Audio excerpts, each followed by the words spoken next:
सर्वमंगल मांगल्ये शिवे सर्वार्थ साधिके शरण्ये त्र्यंबके गौरी नारायणी नमोस्तुते।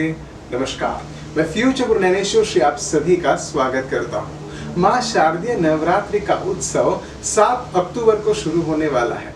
इस नवरात्रि के उत्सव में किस प्रकार से घट स्थापना करनी है, घट स्थापना का सही मुहूर्त क्या होगा और किस प्रकार से माँ भगवती की पूजा करने से इन नवरात्रि के दिनों में विशेष किस दिन कौन सा भोग दिखाने से आपके जीवन के कष्ट, दुख, पीड़ाएं दूर होंगी और जीवन में आपका कल्याण होगा, इसके बारे में संपूर्ण जानकारी हम आपको देने वाले हैं।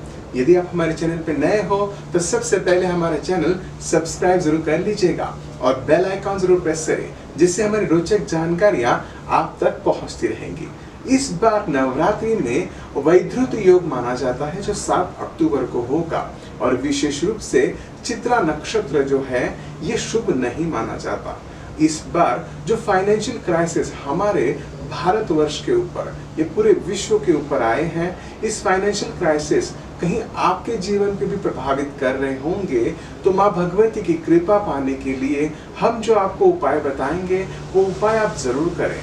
यदि हमारे बताए गए उपाय आप सही तरह से करते हो तो जो समय पे जो पीड़ाएं हो रही हैं या फाइनेंशियल प्रॉब्लम हो रही है या हेल्थ इश्यूज जो बढ़ रहे हैं, उन हेल्थ इश्यूज में आपको राहत जरूर मिलेगी। इस बार घट स्थापना का जो मुहूर्त है वो सुबह 6:13 से लेके आपको 10:11 तक रहेगा। इस समय पे आपको घट स्थापना करना बहुत ही शुभ माना जाता है। यदि आपको 10:11 तक घट स्थापना नहीं हो पाती तो 11:35 से लेके 12:40 तक अभिजीत मुहूर्त पे भी आप घट की स्थापना कर सकते हो। विशेष रूप से घट स्थापना के लिए जो सामग्री की जरूरत है, इसका हम आपको डिस्क्रिप्शन में लिंक दे रहे हैं, आप वहां से वो सामग्री जरूर ले सकते हैं, या उस सामग्री की लिस्ट भी आपको हम लोग दे रहे हैं, आप अपने नजदीक की शॉप से वो चीजें जरूर खरीद सकते हैं। अब हम लोग जानते हैं कि घट स्थापना किस प्रकार से करनी है। विशेष रूप से घट स्थापना के समय में जो माटी का कुंभ होता है, जो मिट्टी का घड़ा होता है, उसका विशेष महत्व होता है। उस मिट्टी के घड़े पे आपको कलश की स्थापना करनी है। कलश की स्थापना के पूर्व आम्र के पत्ते लगाने हैं। कलश के अंदर गंगा जल जरूर मिला दीजिएगा।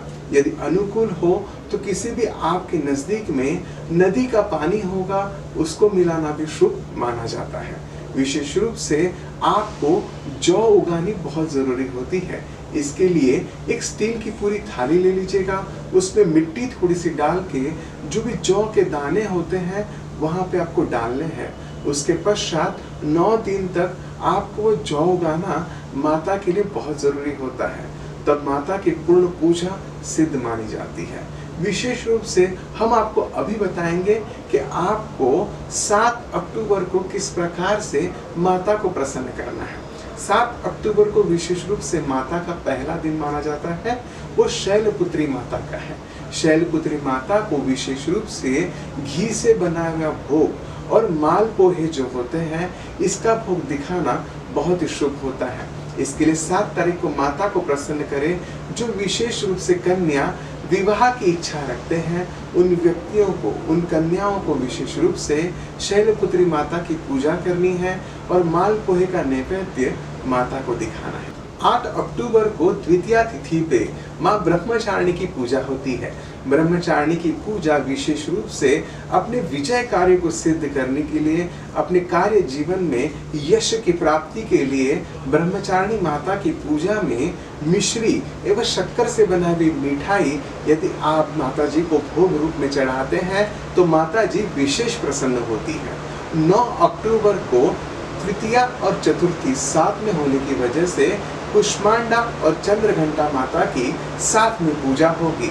इसीलिए उन दोनों को, विशेष करके कुष्मांडा देवी को दूध से बनी हुई मिठाई और आपको माता को विशेष रूप से मालपोहे की आप यदि मिठाई देते हो तो माता को विशेष प्रसन्नता होती है। 10 अक्टूबर को पंचमी तिथि रहेगी।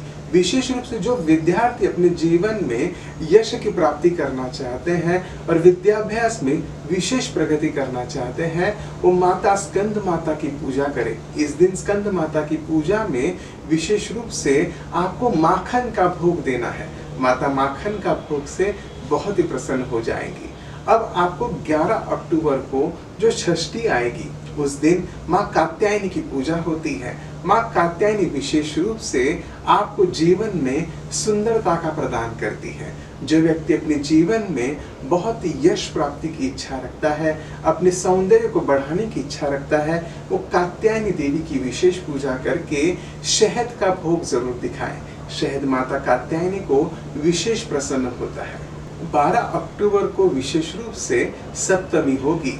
माता कालरात्रि की पूजा करना इस दिन बहुत ही शुभ माना जाता है।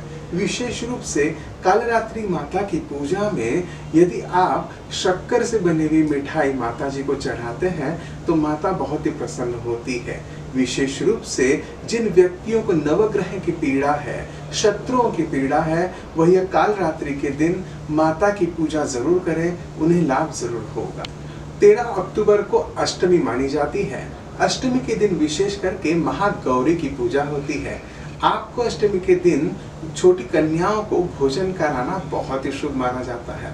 विशेष रूप से माँ गौरी को फल से बने हुए और श्रीफल से बने हुए, गाय के घी से बने हुए जो भी मिठाइयाँ होती हैं, यदि आप महागौरी को देते हो तो आपको संताप से मुक्ति मिलती है, आपकी मनोकामनाएं पूर्ण होती है। ऐसा आशीर्वाद आपके ऊपर माता जी का सदैव बना रहेगा। 14 अक्टूबर को नवमी तिथि मानी जाती है। माता के सिद्धिदात्री रूप में माता की पूजा होती है। नवदुर्गा के रूप में माता की पूजा होती है। माता को मिश्री का भोग और एवं विशेष रूप से सूखे मेवे का यदि आप भोग दिखाते हो तो माता जी विशेष प्रसन्न होती है। आपको नवमी के दिन भी कन्याओं का पूजन करना बहुत ही शुभ मानते हैं। कन्याओं को अपने यथा अनुकूल किसी भी रूप में दान दक्षिणा करना, किसी प्रकार का वस्त्र उनको भेंट रूप में देना, श्रृंगार की वस्तु लड़कियों को भेंट रूप में देना, माता बहुत ही प्रसन्न होती है।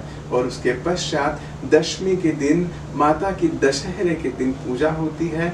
उस पूजा को संपूर्ण रूप से अपने परिवार के साथ सम्मिलित होकर आप 15 अक्टूबर को माता की पूजा करें।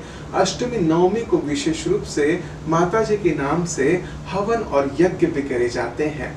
अच्छे सुयोग्य ब्राह्मण के हाथ से अपने घर पे माता जी के लिए सुयोग्य हवन के आदि पूजन करेंगे तो निश्चित रूप से इस पूरे नवरात्रि का संपूर्ण फल आपको जरूर मिलेगा। ये माता रानी की जो महत्वपूर्ण जानकारी पूर्ण नवरात्रि की हमने आपको दी है, आप अपने तक सीमित मत रखिएगा, अपने मित्रों को, अपने परिवारजन को जरूर शेयर करें। और आपको यदि किसी प्रकार की जानकारी और भी हमसे जाननी है तो कमेंट बॉक्स में जरूर लिखिए। आपको ये वीडियो कैसा लगा है ये भी आपको कमेंट बॉक्स में लिखना है और ज्यादा से ज्यादा लोगों को शेयर करना है। मैं फ्यूचर गुरु नैनेश जोशी आपसे विदा लेता हूँ। नमस्कार।